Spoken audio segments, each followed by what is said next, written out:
now for a check of your Fox 47 forecast. Fox 47 meteorologist Brian Bachman here with another look at your forecast on this Wednesday night. Of course, just as a reminder, we're a little over 24 hours away from the first total lunar eclipse since 2022. Now, the event will officially get underway at 11:57 p.m. tomorrow night. This when the moon begins to move into what's called the penumbra, or Earth's outer shadow.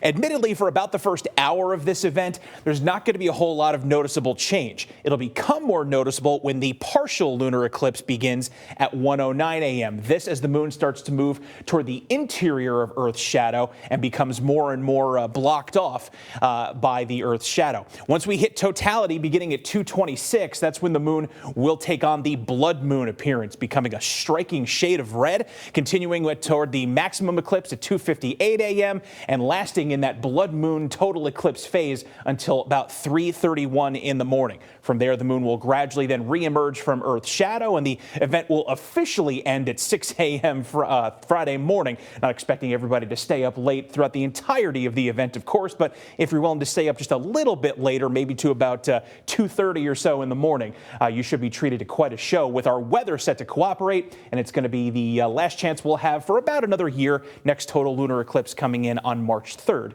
of 2026. Back to our weather here on Earth tonight. Things looking good. Too bad the eclipse wasn't tonight, but fortunately, we're going to keep this nice weather going as we see generally clear skies amid a few high clouds. High pressure's in control to the northeast of us, and it's started to allow some of the mild air gathering to the southwest of us to begin trickling in across our neighborhoods again. That's why we saw a lot of our temps get to the 50s today.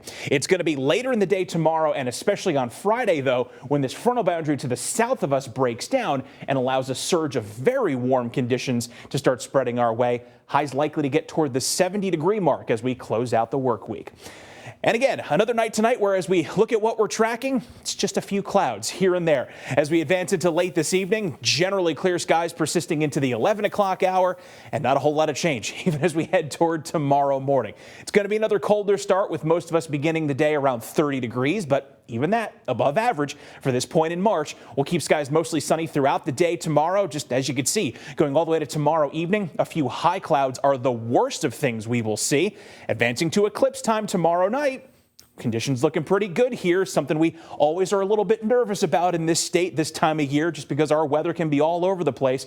Looks like we couldn't ask for much better viewing conditions for that lunar eclipse. Then Friday shaping up nicely before our next chance for some showers and even a few storms comes in late Friday night and going into Saturday morning. For tonight, just mostly clear and a touch cold, low temp around 30 degrees. Back to 58 for our high temp tomorrow as mostly sunny skies continue. Friday, we're calling it 70 degrees, partly cloudy skies to close out the work week. We'll be near 70 again with those morning showers and windy conditions Saturday. Briefly cooler with morning showers 42 on Sunday and 50s in time for St. Paddy's Day.